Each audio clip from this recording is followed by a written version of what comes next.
Muy buenos días y muchas gracias por atender este punto de información en la Embajada de España aquí en París, en donde estoy para asistir a la cumbre de refuerzo de la financiación global que ha convocado el presidente Macron y que ha convocado aquí en París a buena parte de los líderes internacionales para hablar de cómo reforzar nuestros marcos globales, cómo reforzar nuestro sistema financiero multilateral para poder apoyar a los países más vulnerables y afrontar juntos la respuesta al cambio climático.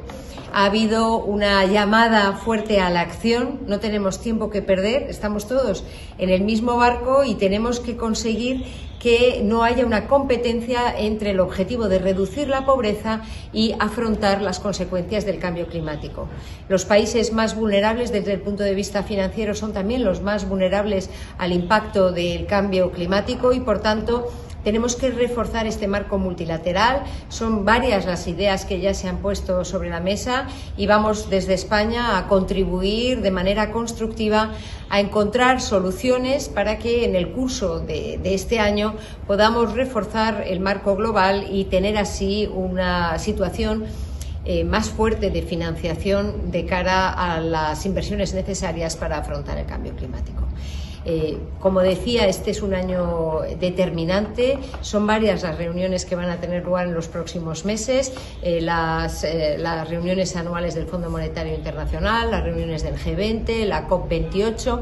Y en todas estas reuniones España tiene una voz fuerte, una voz respetada, gracias a la labor del presidente, de Pedro Sánchez, de la vicepresidenta Teresa Rivera y yo misma, como presidenta del principal comité asesor del Fondo Monetario Internacional. España contribuye de manera constructiva a encontrar soluciones y a reforzar el marco financiero multilateral, apoyando la creación de los nuevos instrumentos, siendo la primera en contribuir a algunos de los nuevos fondos que se han creado para apoyar a los países más vulnerables y de renta media y, en definitiva, haciendo que nuestro país, que España, sea identificado como uno de los países que lideran los grandes debates internacionales y la definición de ese nuevo orden mundial y la transición hacia la nueva economía verde y digital. En esta cuestión, ¿por qué no ha venido Pedro Sánchez? Hay cerca de una cincuentena de jefes de Estado y de Gobierno en esta cumbre. Bueno, realmente el presidente tenía otros compromisos de agenda y he venido en representación de nuestro país para justamente lanzar un mensaje muy claro.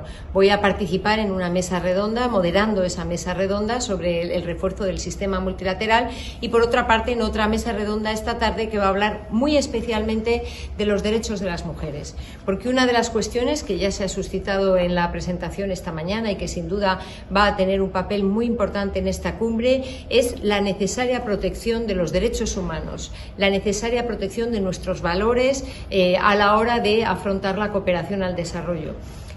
Los países más vulnerables, dentro de los países más vulnerables, los niños, las mujeres son las partes de la población también más vulnerable y por eso es fundamental que una agenda de desarrollo y de progreso para el conjunto de la humanidad tenga una atención especial a los derechos de las mujeres que de hecho se están viendo amenazados por esa ola extremadamente conservadora que está recorriendo todo el mundo y que lamentablemente está también recorriendo Europa.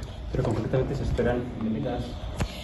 Sobre la mesa se han puesto ya varias opciones y elementos sobre los que estamos trabajando. Los mercados de derechos de carbono, el refuerzo del capital de las instituciones financieras multilaterales, el Fondo Monetario Internacional, el Banco Mundial, el Banco Interamericano de Desarrollo, todos ellos representados hoy aquí.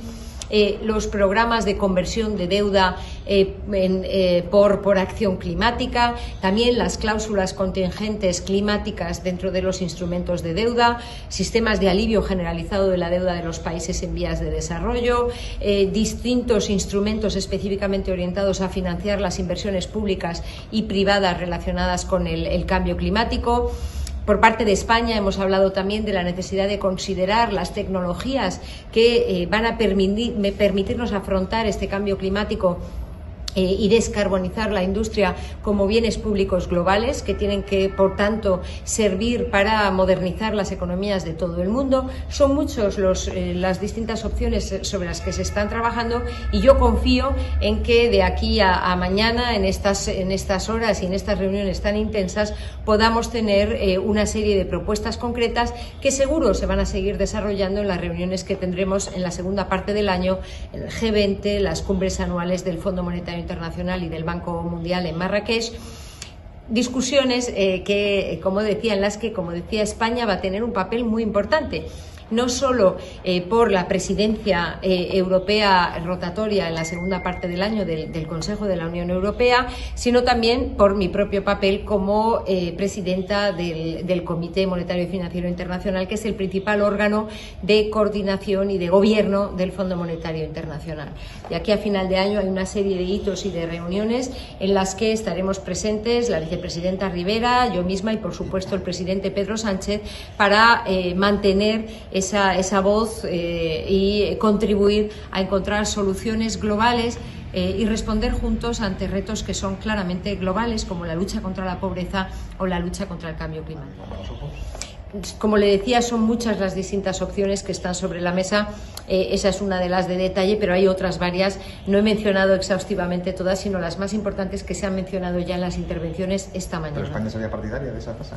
Mire, nosotros lo que estamos es trabajando en las distintas opciones de una manera constructiva. No voy a pronunciarme sobre un tema concreto en el que nosotros no estamos liderando el debate. Nosotros estamos liderando los debates que refuerzan la capacidad de acción de las instituciones financieras multilaterales, que avanzan en el alivio de la deuda de los países más vulnerables, que encuentran nuevos instrumentos para que las tecnologías de descarbonización de la industria sean bienes públicos globales y que permitan el acceso de todas las economías y todos los países, alejándose de una aproximación basada en una especie de competencia tecnológica, una carrera tecnológica en esta nueva economía verde. Esas son las iniciativas y las propuestas que España viene defendiendo y liderando en el ámbito internacional. Macron hablaba de la necesidad, significa también más dinero público. ¿Asumen ustedes que habrá que poner más dinero público para la ayuda al desarrollo y para la ayuda para hacer frente al cambio climático en los países pobres? Quiero decir, dinero público español en este caso. Sí, es evidente que las inversiones necesarias para afrontar el cambio climático son ingentes. Se ha hablado de unas cifras muy importantes esta mañana, de entre el 2 y el 3% del Producto Interior Bruto. Está claro que es un reto fundamental que nos interpela a todos y que requiere una inversión masiva por parte del sector público y del sector privado. En el caso de España, hemos hecho los deberes, estamos haciendo los deberes. Hemos puesto en marcha un programa muy ambicioso de inversiones y reformas justamente para encauzar esta respuesta al cambio climático y también apoyar a la industria española, a las empresas españolas grandes y pequeñas, para que afronten de la mejor forma posible esta transición ecológica. En estos últimos años hemos modernizado todo nuestro marco legislativo y gracias a los fondos europeos Next Generation estamos poniendo en marcha un plan masivo de inversiones que nos está permitiendo modernizar nuestra economía con resultados ya muy evidentes, desde la penetración de las renovables, la bajada de los precios de la electricidad, las inversiones productivas que se están produciendo en distintos sectores de nuestra economía, o el despliegue del autoconsumo y los techos solares en nuestro país, o del vehículo eléctrico. Estamos viendo ya los resultados. Es una política que funciona y, por tanto, no es el momento de parar o volver atrás, como quieren los negacionistas del cambio climático, sino seguir adelante y terminar de desplegar, culminar este proceso de modernización de nuestro país que nos permita situar a España entre los países a la vanguardia, aprovechando plenamente las oportunidades derivadas precisamente de esta transición ecológica. Y en el contexto de aprobar decisiones concretas en esta cumbre, ¿se van a mantener en próximos gobiernos, usted cree? Sean del color que sean. Bueno, es evidente que el Partido Socialista ha sido el Partido Verde, en el sentido de impulsar con determinación esta respuesta al cambio climático. Una de las primeras decisiones que tomamos al llegar al Gobierno fue justamente eliminar el impuesto al sol, ese freno al despliegue de las renovables que lamentablemente había puesto en marcha el Partido Popular en el país del sol, como es España, ¿no? Y desde entonces no hemos dejado de actuar precisamente para coger el toro por los cuernos, porque todos los estudios confirman que la inacción es sin duda la opción más costosa. El cambio climático es una realidad y cuanto antes consigamos adaptarnos y tratemos de mitigar sus impactos, pues mejor, más fuerte estará nuestra economía para poder afrontar esta nueva situación y además podremos desarrollar las tecnologías y liderar esa nueva economía verde.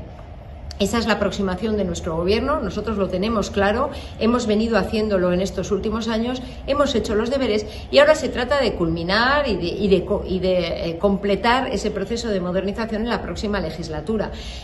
¿Cambiaría con otro gobierno? Pues mire, muy probablemente sí, teniendo en cuenta que Vox es el partido negacionista de las vacunas, negacionista del cambio climático, negacionista de la violencia contra las mujeres y lamentablemente el Partido Popular está asumiendo absolutamente el marco conceptual y el lenguaje de Vox, convirtiéndose además en negacionista económico. Hemos tenido que ver cómo al mismo tiempo que la economía española acelera su crecimiento en 2023, el señor Feijóo hace escasas semanas decía que la economía española estaba estancada o incluso en declive. Así que al negacionismo climático, el negacionismo de la violencia contra las mujeres, el negacionismo de las vacunas, en el caso del Partido Popular se une el negacionismo económico. ¿Qué pasaría en un hipotético gobierno del PP y Vox? Pues la incertidumbre es máxima, no sabemos cuál sería su programa económico, pero creo que todos podemos tener claro que tendrían una aproximación muy diferente desde el punto de vista de la respuesta al cambio climático. Un ámbito en el que es fundamental actuar con determinación y poner a España entre los países que puedan aprovechar justamente las ventajas derivadas de esta transformación tecnológica que está en marcha a nivel global. Las hipotecas bajaron en España hasta más del 18% en el mes de abril. Esto lastra la economía española. Estamos viendo el impacto de la subida de los tipos de interés. Se ha producido una muy rápida subida de los tipos de interés por parte del Banco Central Europeo, que naturalmente ha afectado al Euribor, que es el tipo de interés de referencia, y no es sorprendente que eso lleve a una ralentización del mercado hipotecario que no es exclusiva de España. De hecho, es un fenómeno que se está dando con más intensidad aún en otros países europeos. De momento, lo que vemos de la economía española es que sigue creciendo con fuerza, el crecimiento se aceleró en la primera parte de 2023, sigue en signo positivo la creación de empleo y por tanto no vemos signos de un impacto, digamos, importante de ralentización de la economía española, a diferencia de lo que sí se ve en otras grandes economías europeas. El interior bruto, que por primera vez que sería superior al que era en 2019, es decir, antes de la pandemia. Es verdad que España es uno de los 4 únicos países de la OCDE en los que todavía no se ha superado el nivel de PIB de la pandemia. ¿Qué quiere decir esto? Que se gestionó muy mal en el momento de la pandemia, que hubo un batacazo fenomenal y que ha tardado más de 4 años en recuperarse. Bueno, es evidente que la economía española es una de las que se vieron más afectadas por la pandemia, por la gravedad de la enfermedad. No debemos olvidar que el impacto de la pandemia en términos de vidas humanas en nuestro país pues fue importante, y esa caída del Producto Interior Bruto de 2020 nos ha venido lastrando, pero la economía española se recuperó con mucha fuerza. Hemos tenido un crecimiento superior al 5,5% en 2021 y en 2022. El ritmo de crecimiento se está incluso acelerando en esta primera parte de 2023 y eso nos permite asegurar que ya hemos recuperado el nivel de Producto Interior Bruto prepandemia, y es el único indicador que estaba pendiente, porque en todo el resto de indicadores ya estamos muy por encima de los niveles prepandemia.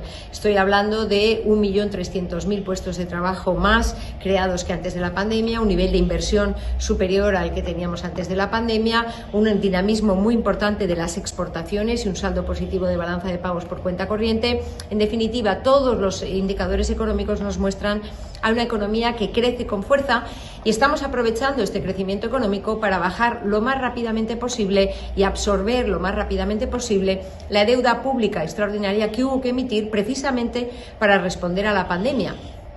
para financiar los ERTEs, la prestación de los autónomos, para proteger las empresas, los puestos de trabajo, las rentas de las familias, proteger una base de la economía que nos permitiese tener un crecimiento económico tan fuerte como el que hemos registrado desde entonces. Su presidenta de Santander ha sido muy dura.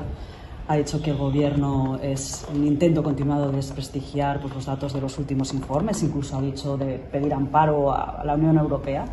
No sé un poco qué respondería. Desconozco esas declaraciones, he estado aquí en la cumbre en París y no conozco esas declaraciones, pero desde luego el máximo respeto por la labor de la AIREF. Siempre que hay distintos organismos, pues hay distintos puntos de vista y esto tampoco nos tiene que sorprender, igual que los distintos organismos tienen distintas previsiones de crecimiento económico, pero en este momento todos coinciden justamente en revisar al alza las previsiones de crecimiento para España, en situar a España como uno de los países europeos con un crecimiento más fuerte y, por tanto, posicionar a España como uno de los motores de crecimiento y prosperidad de la Unión Europea. Lo señalo simplemente porque lo que sí he leído esta mañana es que el señor Feijóo anuncia como su objetivo de política económica, si llegase al gobierno, situar a España entre los 3 países que más crecen en la Unión Europea. De nuevo, negacionismo económico, por cuanto ya estamos ahí. España, gracias a la política económica que hemos llevado a cabo en estos años, España es unánimemente identificada como una de las grandes economías europeas que va a tener un mayor crecimiento este año. Todos los organismos están revisando al alza sus previsiones de crecimiento, ya están por encima de la previsión de crecimiento del Gobierno. Y, por tanto, en este sentido quiero tranquilizar al señor Feijóo con que si continúa el señor Sánchez, Pedro Sánchez, liderando el Gobierno de España, puede estar tranquilo de que España seguirá liderando y siendo una de las 3 economías que más crezcan dentro de la Unión Europea. Ministra, prorrogar las medidas que se terminan el 30 de junio, como la bajada del IVA de los alimentos o la ayuda al transporte público. Sí, estamos justamente terminando el trabajo de análisis para ver cuál de esas medidas deben ser prorrogadas, cómo o modificadas. Yo ya he señalado que el apoyo al transporte público es sin duda una de las medidas estrella, no solo porque supone un alivio importante de los bolsillos de las familias, sino que también va en la línea de impulsar un transporte más sostenible. Y vamos a seguir apoyando, ya está previsto para todo el año la subvención para que los ciudadanos puedan tener transporte público gratuito en el ámbito de la media distancia y Renfe, y vamos a seguir apoyando las iniciativas que se puedan desarrollar en este sentido en el ámbito autonómico y local. Y con respecto al IVA de los alimentos, que seguiremos manteniendo la bajada del IVA de los alimentos en tanto en cuanto se mantenga una inflación superior a la que sería aceptable desde el punto de vista. Para aumentar los márgenes de la distribución. Justamente la próxima. ¿Qué anunciaban algunos estudios de organizaciones de consumidores, por ejemplo? Bueno, precisamente para tener toda la información de detalle sobre la evolución de los márgenes empresariales, hemos puesto en marcha un observatorio de los márgenes empresariales. Tendremos la primera reunión la semana que viene, si no me equivoco, para reunir y analizar toda la información disponible y ver si se está produciendo un ensanchamiento de los márgenes en los distintos sectores. Ya le adelanto que hay sectores en los que ha habido un ensanchamiento de los márgenes empresariales, como el de la energía o el de los bancos, 2 ámbitos en los que precisamente por ello hemos establecido un impuesto extraordinario sobre los beneficios extraordinarios con el fin de tener un reparto justo del impacto de la guerra. Sobre la presidencia de la Unión Europea, en el contexto español y a pocos días, ¿cómo plantea usted esta presidencia? Bueno, nosotros hemos estado preparándonos a conciencia para tener una presidencia española en la que, además de responder a los retos que se pongan por delante, en contexto de tanta incertidumbre y con una guerra a las puertas de Europa, pues seguro tendremos que hacer frente a situaciones imprevistas, pero tenemos una agenda muy clara, muy centrada en reforzar y profundizar la integración de la Unión Europea y avanzar al máximo con los expedientes que pueden llegar a madurez en el segundo semestre del año. En mi ámbito de responsabilidad estamos hablando de la reforma de las reglas fiscales, la revisión del marco financiero plurianual, los nuevos recursos propios, la financiación de Ucrania, la unión bancaria, la unión de mercados de capitales y la regulación de la inteligencia artificial. Un conjunto de expedientes que son muy importantes, muy complejos también, pero que marcarán el devenir y el desarrollo de la economía y la sociedad de la Unión Europea en los próximos años. Nos hemos preparado a conciencia y espero que en esta segunda parte del año pues logremos tener el máximo resultado y logremos avanzar al máximo con los expedientes que tenemos en marcha. Ministra, respecto a la valoración de los datos, el otro día la vicepresidenta Yolanda Díaz decía que hay malestar social en España y decía literalmente no debemos confundir los datos macroeconómicos con la vida de la gente. ¿Coincide en esta valoración? Y esto puede explicar por qué, si la economía va tan bien, las expectativas electorales del gobierno son tan bajas. Mire, es evidente que la economía española está teniendo un crecimiento muy fuerte, que hay 20.800.000 personas afiliadas a la Seguridad Social, esto es 1.300.000 más que antes de la pandemia, que hemos subido el salario mínimo interprofesional un 50%, las pensiones un 25% y hemos protegido las rentas de las familias, lo cual explica que la renta disponible de los hogares españoles esté mejorando incluso en un contexto internacional tan complejo.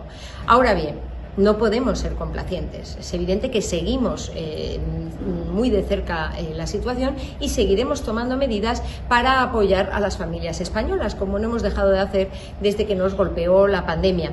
En los próximos días voy a tener, el día 29, creo que tengo una reunión con los representantes de los usuarios de servicios financieros y las patronales bancarias, precisamente para ver cómo seguir apoyando a aquellas familias que se ven más afectadas por la rápida subida de los tipos de interés de las hipotecas. Vamos a mantener la bajada del IVA de los alimentos para contener la inflación de los alimentos y apoyar en este sentido a los bolsillos de las familias. Seguiremos apoyando el transporte público gratuito. Seguiremos avanzando y apoyando una mejora de los salarios en nuestro país y la mejora de la calidad del empleo, como hemos hecho desde la reforma laboral. En definitiva, estamos comprometidos para seguir apoyando y ayudando a los ciudadanos de nuestro país. Y yo creo que después de un periodo tan turbulento y tan intenso, los ciudadanos necesitan calma, tranquilidad, seguridad y confianza. Y desde este punto de vista, creo que hemos puesto en marcha un proceso de modernización. Hemos demostrado que sabemos gestionar bien la economía y responder con determinación a los retos que tengamos por delante y que, por tanto, un gobierno liderado por el presidente Pedro Sánchez sería el que daría más tranquilidad a los ciudadanos españoles, porque no es el momento de parar, de volver atrás, de reabrir debates del pasado, como estamos viendo en estos días, ni de derogar aquellas reformas que hemos puesto en marcha y que son buenas para nuestro país y que están teniendo ya, de hecho, resultados positivos sobre el terreno. Es el momento de culminar este proceso de modernización, consolidar los avances económicos y sociales que hemos logrado, y esa va a ser la prioridad, por supuesto, del próximo Gobierno de España, liderado por Pedro Sánchez, en el que espero seguir coordinando la política económica.